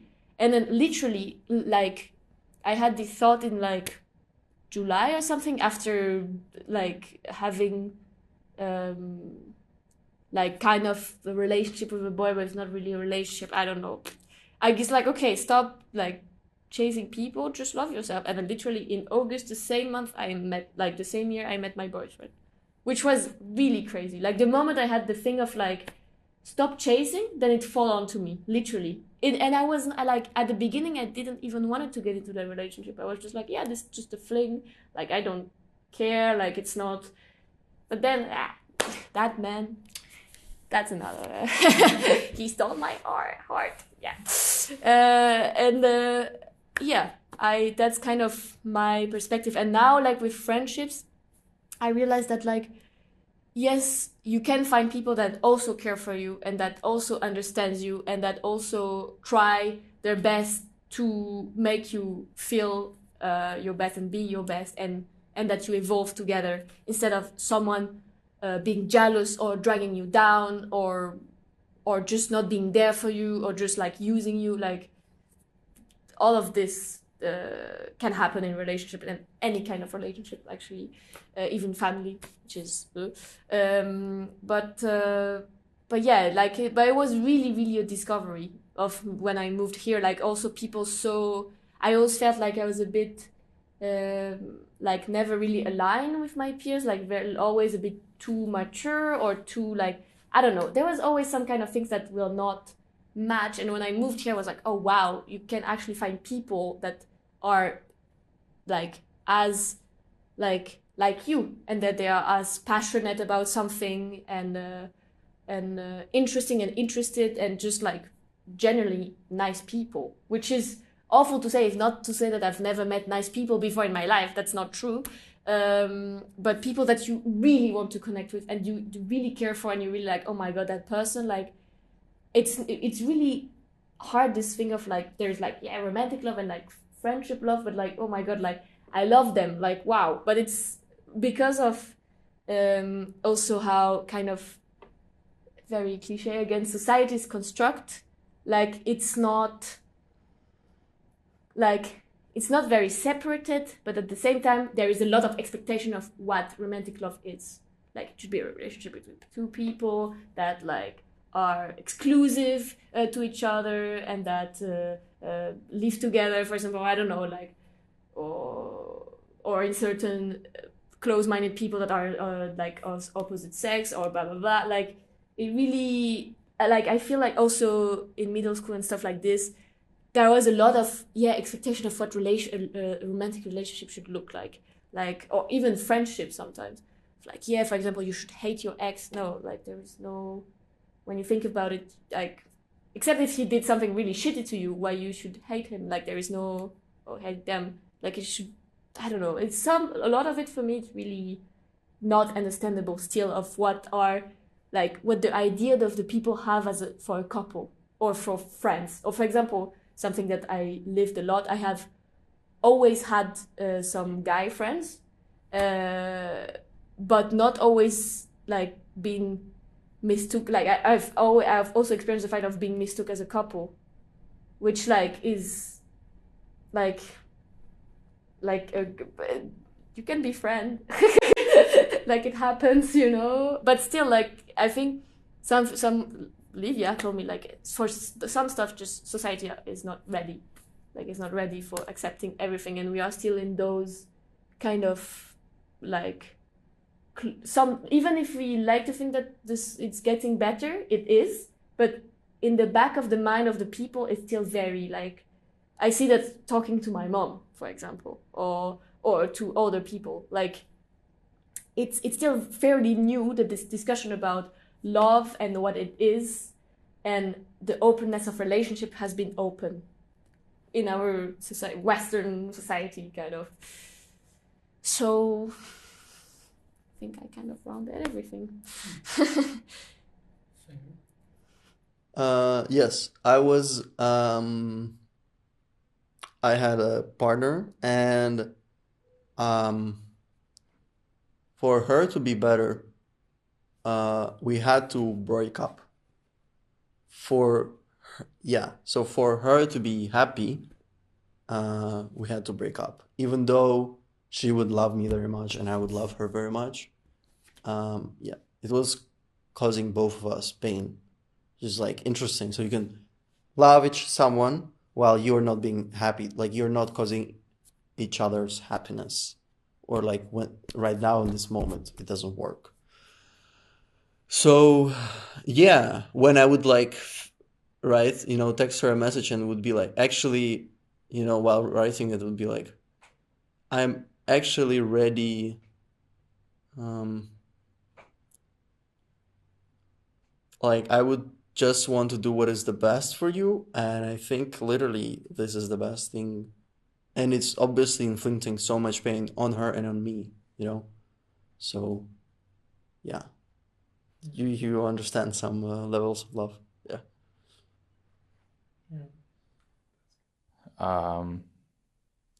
I remember the moment I definitely felt like I loved that girl, and it's hard to explain. It's kind of like, again, really cliche, but for some split seconds the whole world just, like, you get sucked into a black hole and everything around you is empty, vast nothingness, and you just sit there and you think about the fact that, wow, okay, this is happening and I think I am in love. It's a feeling that is truly unique, and maybe when it happens, also when it is your first love, it's even more deep. But when it happens, the only downside is you don't always realize that. So that moment could pass really quickly if you don't savor it. I didn't. Looking back now, of course, it's a really nice moment. But at that time, I got that feeling. I wasn't quite aware of it. I wasn't as open-minded or as aware to the whole idea of love. I didn't have that much experience, so maybe those are all factors. But that is such a pivotal thing in your enjoyment of a relationship in which you actually love somebody, is that moment when you realize you have to savor that as much as you can. You say what, like, one event, happened, and I started thinking about it. I've had so much love in my life and I'm so thankful for it, but like there is no one moment that I felt like, oh, this is something else. Because I do think I was very lucky to grow up in a good family and a loving family. So ever since I was little, I felt love. And I think out of that came so much of my abilities, I guess. I don't know like how to put it in a better way, but I feel like just being loved allows people to be them, allows people to reach their potential, like their full potential, and to go out in the world and not be afraid of being them. And yeah, I think it comes back to the question before as well with support. I think love is support, and when you have support and you have love, you really feel like you can do everything. Like even when I doubt myself, I remember my mom always being like, "Oh, you're so beautiful, you're so strong, you're so confident, you can do anything." And I'm like, "Yeah, I can." It's what you said, that like how people talk to you, how you talk to people, that's what they're gonna become. That's what they're gonna think of themselves. And yeah, I think that is overall the power of love. It's just helping people. It's just helping people grow and helping people be themselves and have the safe space to be themselves. So I don't have a little moment. I think I am very lucky to experience that every day with, and so many people I've met here as well. and also the communities. And I do agree that Enigma is also like a big part of it, and it gives me love. It gives me the sense of safeness and community, and it allows me to be me and to grow and to like have more opportunities. So I really loved your talk when it was like the board meeting. It just made my heart so happy, and I think that you took it in such a different perspective from everyone else, but I think it was so much more meaningful. Not to like discourage anyone else, of course, but like I think love is what is like the base of everything, what allows everything to grow, like the same as Enigma. And yeah, I think that's the main power of it. It helps you. It helps you grow, and it's there for you in a sense, you know? Even if the people are not around you in the moment, when you know that you're loved, you feel so much more capable of doing anything than when you would feel alone or like not accepted and stuff like that. No, I don't think I can. I don't think there is a significant moment. I don't think it's singular at all. It's the process. And yeah, nothing in love is like rapid, you know, or spontaneous. It might feel like it at the beginning, or this is how all of the movies or books really describe it, like, you know, love at the first sight, or like kissing or dancing in the rain, and you're just like looking at the other person's eyes, and this is the moment that you know. And yes, I think there are moments like that, and I've experienced a lot of them that just feel like a movie, you know, like the whole world stopped and I just feel music around me, and I could like say, okay, this is love. But you use the words like significance and complexity. And I think that can only be assessed from a long-term perspective. When after the relationship lasts some time, you can reflect on it and see all of those hikes and downs, and sometimes even like very neutral moments when you just coexist together, and it might seem like there's no emotions there at all, but yet you're still there with that other person or more people. So yeah, I think when you see that and do a little calculations, you know, adding the good moments, subtracting the bad moments, you can see how complicated it is and how all of those moments were equally important and made you who you are right now. Yeah, I think because of the pop culture, we really degraded love to what we see on the screens. Yeah, I hate pop culture. I love pop culture, but for other reasons than that. Yeah.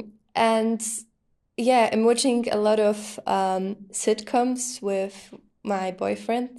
Right now, we're watching How I Met Your Mother.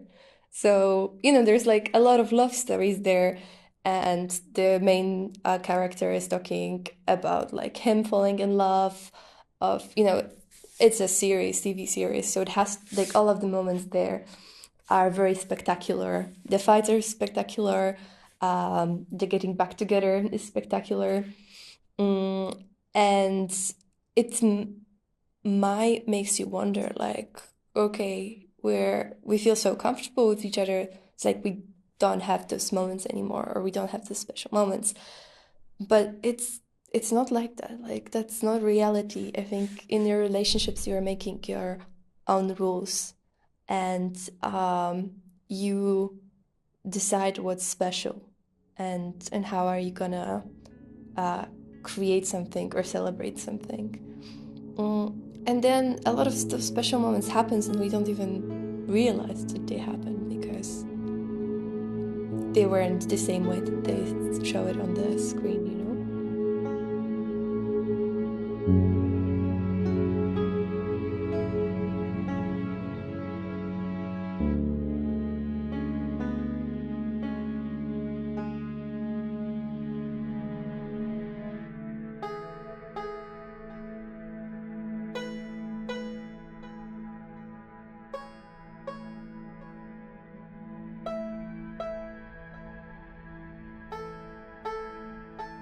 it's really weird that like you could read one book and it could change your life. And if you think about it, that's really weird. These are arbitrary symbols on a piece of paper, and I could read them and transform my life. Like I could read one definition or something. Can I add on, like before you finish the question? Knowledge is actually the most impactful force in the universe, if you think about it, and it should be considered a physical force. Because if I just have the knowledge of how to do something, if it is physically possible, I will do it. So for instance, the only thing that differentiates some vacuum and a person from becoming, instead of a vacuum and a person, a huge planet with a huge station with millions of people and a person, is just knowledge. Like if it is physically possible, the only constraining factor, like it's never like matter or some other physical factors, is knowledge. So actually, if you look in the long run, right? Let's say this whole party goes on for quite a long, or in the universe we're in. Well, this is the part of the digression.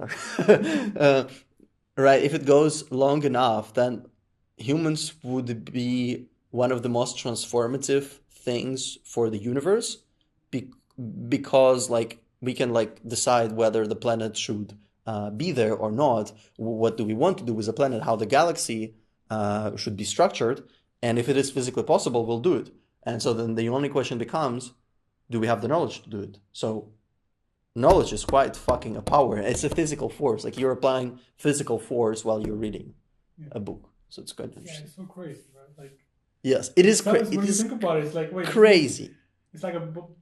Like, I mean, you can also just get knowledge by reflection. Just thinking about stuff, you might extract new things. And it's like, and I think about it in the context of why is it important to define love and its qualities, because knowledge is literally power. But like there are so many people that grow up in difficult situations, and like if you're a kid, you're just using what your parents do as your mental model of love. Oh and yeah, if your parents are toxic, so true, right? Like fucking hell. It's just your mental model is destroyed when it comes to love. So you're getting screwed twice. Like not only did you not get love in your childhood, you will never find it. Yeah. Because you don't know what it is. Yeah. And it's like that sucks. And that's true for a lot of people. Yeah. It's like many. And it sucks to think of someone who is like innocent or a good person and they're finding themselves in bad situations with the wrong people. Yeah. Yeah. Like it's that is debatably everyone. Everyone in it's so like, and it's painful to think about that, you know? Like so that's why I feel like it's just if you talk about it, so what do you think? Do you think it's like important to define love and qualities and how that could like transform someone's life? Yeah. Popper was like trying to be against defining some words, I think, but I don't remember what was his precise reasons. But he had some usually good ideas. But I think when you're trying to define love, you usually meditate and think about it, right? And there you definitely get some useful nuggets. Like you saying safe, I should rewire like half of my, like I've not meditated enough on what a good relationship is. So me trying to define love, like using word safe is like ridiculously impactful. It's like, I think I need to rethink big part of my relationship now, just because you said safe. I think that's how I should probably think of friendships, of many things, of also how to build, I think, good groups of people that do accomplish something. So you might not want to usually put it in a very specific constraint in some situations, but it is definitely worthwhile trying to define it because you will think about it and you'll definitely get some insights. So yes, it is. You should try to define love. I'm sorry to disappoint, but I don't think it's possible. And I think we don't have to put that much effort into finding out how we define love. I think it's more we have to put more effort into knowing how to fully experience love when it comes by, like not blinking and missing those moments. and then regretting that maybe after. Because even if we all put our minds together and tried to make a template for love, we will not be able to. I think, as I said, it is special, and I think it's one of the only things that is completely different for each person, with minor similarities, but still, the whole thing is completely different for everybody. So a template would be impossible. But trying to actually be there in those moments where love is implicated, knowing how to experience it and knowing how to appreciate it when you have it is the most important. Even for a person that grew up without love, I find it really, really hard to believe. And of course, there's some unfortunate cases in the world, but I still feel that there's a lot of situations or opportunities where love arises or can be there, but you just have to know how you can see it. And well, with what you said today, again, yesterday, like my partner just said, like, oh, you accept the love that you get, or the love that you're used to, which now I do view it so differently. Like the question, I guess that I think it's very important to have a definition of that. And, because I looked to it from my perspective, from having love, from not having the struggle to realize what it is, like how to find it and stuff like that. And I think that like this whole video and this idea is beautiful already by itself, and the purpose behind it makes it so much more meaningful. And yes, I very much do think now that it's important to show what love is, so people know, they hear, and that they can recognize it in their lives more easy. I think, well, at the end of the day, it could never hurt, right? So it is beneficial either way. So yeah, I think it's only good. I really do. Anything with love, I think, is good. So it comes naturally that defining it is also a big part. But for me, I want love to be free.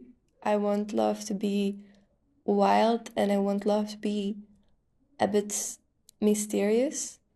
I feel like defining it would be a bit constraining, like killing its magic. Although now, after you explained the whole background, I see more where the question come from, and that it's not from purely, I don't know, mathematical purposes, but to help, and I don't know, for the greater good. I still don't know if that is the right way to do it, because I feel that the pop cultures that we just discussed in the TV series, they are made based on some of the universal qualities of love, like Shakespearean standards. So great gestures, feeling everything or nothing, no middle grounds, no nothing in between. And I'm afraid that maybe, if we tried to put it in a few words, it can also be harmful. So on the opposite side, the video of just hearing everyone talk about it, that's amazing, and that's beautiful. But I also think and believe that we should leave it to the poets to decide what really love is.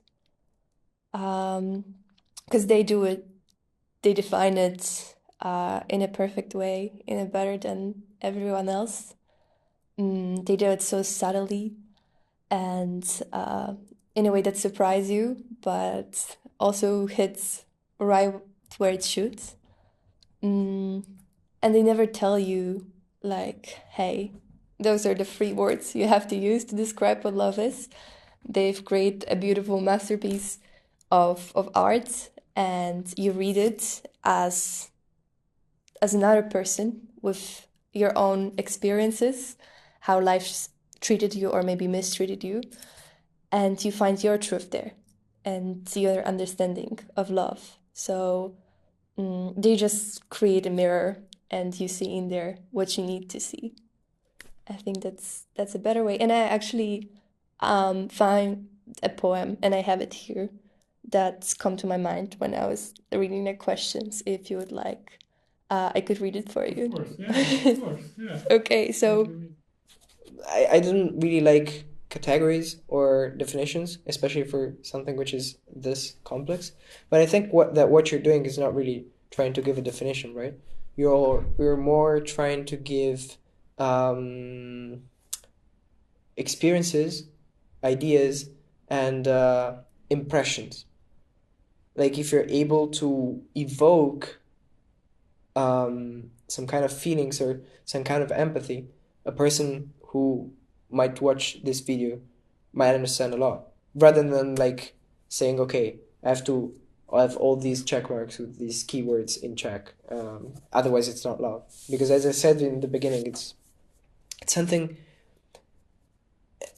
There is something universal in it, which is very nice and mysterious for me to understand. It's kind of hard because we all are completely different, and I think that part of it is very hard to grasp.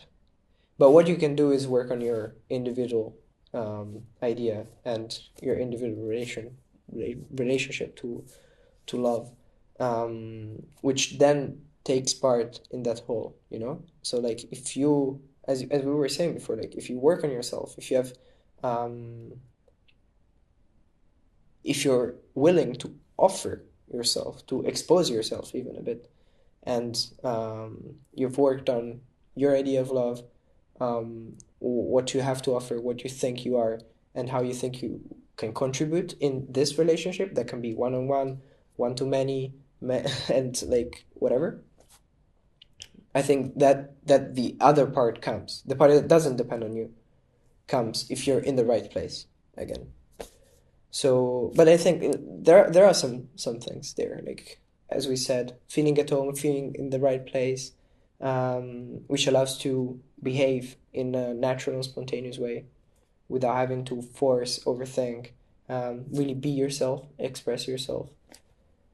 Yeah, like expressing your own unique individuality while respecting the others. And I think another very important thing is no one should step over each other, even if you have different roles in a community.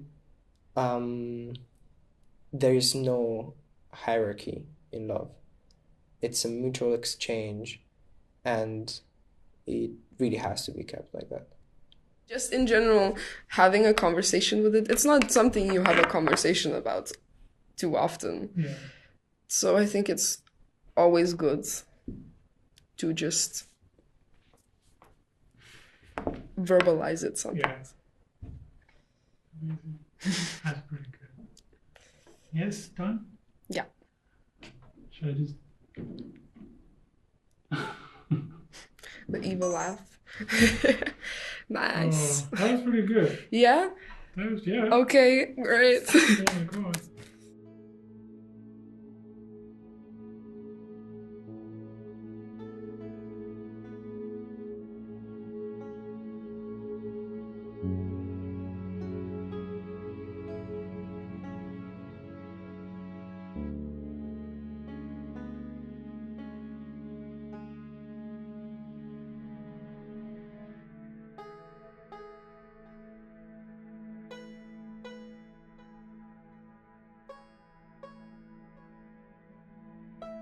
At lunchtime, I bought a huge orange. The size of it made us all laugh.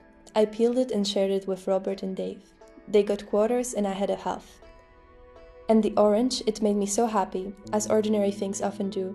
Just lately, the shopping, a walk in the park, this is peace and contentment. It's new. The rest of the day was quite easy. I did all of the jobs in my list and enjoyed them and had some time over. I love you. I'm glad I exist.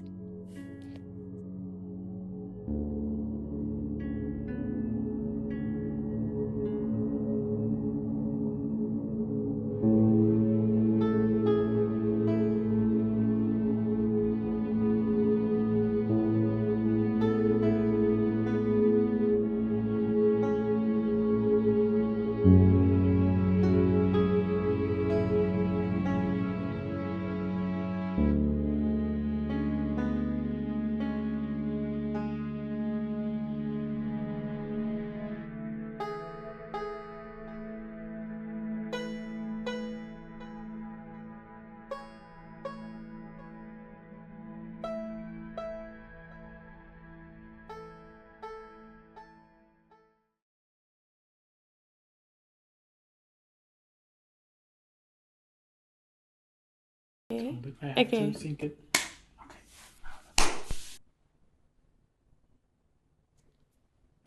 Okay. She's thinking. No, I hate the word woke. Something I like about you, finally. I'm a critical TikTok user. Damn, this 30 minutes are getting really good ROI. You look like really surprised. No, I was like, you're smarter than I thought. Yeah, that's what I'm saying. Like, No, Actually, right after a nap. That's why I was late. hold on. Show us the rings. Rings with No hearts. bad content because Nice. They look really cool. I don't know. It's a generation gap between us. Hey, I'm not that old. You had a Facebook meme page. Okay. So I don't think many of us even had a Facebook account. We were famous. We made money. Okay, Valid, but still.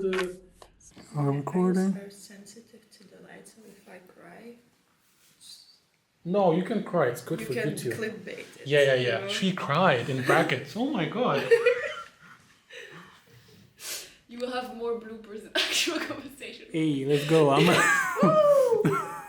There we go. Another No one. serious conversation. Yeah, we'll just Just jokes.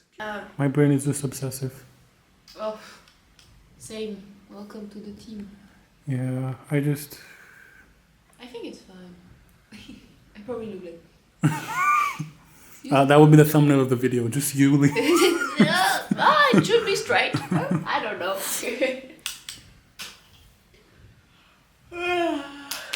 Yeah, she's very fresh, ready for this. No, I mean, that's not gonna... Yeah, just forget the camera's there. Totally not there. 4K. No, what do you mean? What camera? Okay. Hey yo, what is he doing, bro? Wait, what were you doing to the plant? I'm a vegan. You look so proud right now. You guys don't see him, but he's really proud.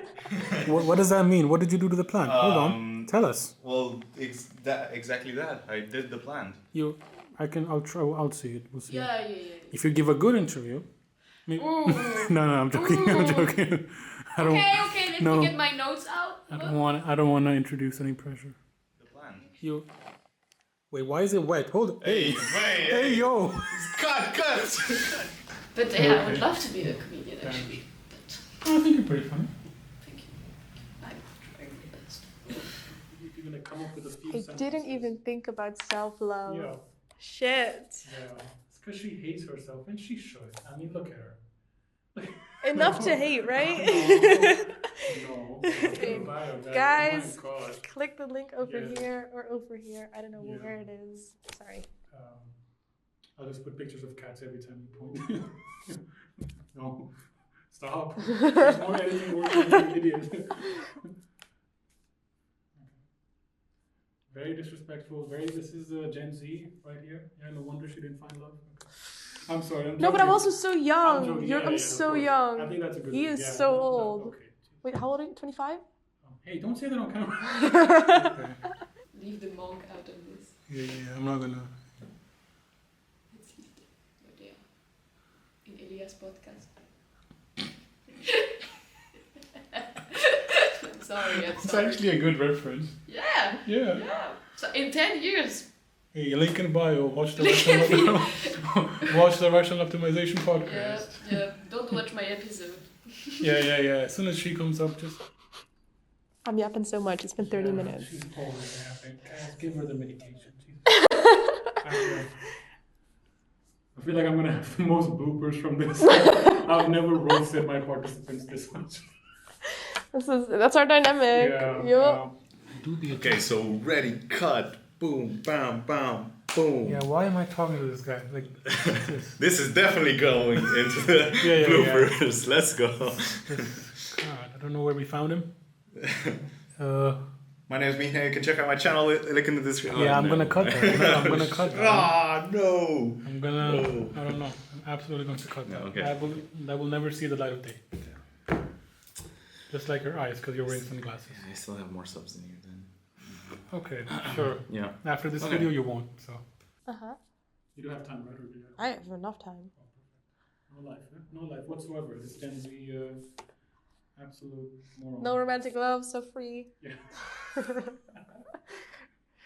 Yeah. These are not gang signs, though, right? I'm not offending anybody. Okay. Hello. Nice to meet you. Very nice to meet you. I've never met this woman in my life. Yeah, I would just cross path in my life. Yeah, I just saw her. And you were like, let's do a video. I said, Yeah, she had nothing else to do, so I thought, might as well. We grab some sandwich and then. Yeah. All right, so stranger. Yes. I don't know if it's a tough topic. I think about love a lot. Yeah. Yeah. Then why aren't you doing better, you idiot? No. This is for the bloopers. This is for the bloopers. I don't hate her. Okay, it's a joke. Yeah. She can, no. Okay, more cats. Yeah, More cats. I'm sorry. Okay. Nature, the love of nature is also beautiful. True. Animals. Yeah. So. How could I forget my cat? Oh my god. I'm gonna tell your cat. Yeah. Do you also have animal? No. Have you Just ever? an older brother. No. Ah. that one was easy. I could have had a You better asked guess. me to do this. And don't act like you were not saying. I will cut that from the video. They will think you begged for it. He wanted to be in this. I'm, the good person I am. Yeah. Hey, Mina, can you help me with some no, B-rolls and stuff? No. I was like, hey, do you want to do something with your life? I will punch you up. Do you know that some people doesn't have the little voice in their head? Yeah. That's crazy. That was weird for me. Like, I was like, I have 20. Like. Okay. Okay. That's some good blooper footage. Yeah. At least we have something from this interview we can use. Hey, yo! Girl, that's so difficult. Like, Don't grow. I will always grow you. It's like... yeah, I don't know. I have thoughts and they talk. I will sue you for, I don't know, personal defamation. I have... The only thing is... This interview is basically personal defecation. Hey. Got him. Hey. That's a good line because Ansar is really constipated, just for everybody back home wondering. Yeah, exactly. I don't know. Because you're the one talking shit. And you're not letting any spill out. Now let's get back into it. Right. Stop clapping. Hey, I did nothing. Hey, you laughed. Huh? I'm sorry. No, it's Just okay. fun.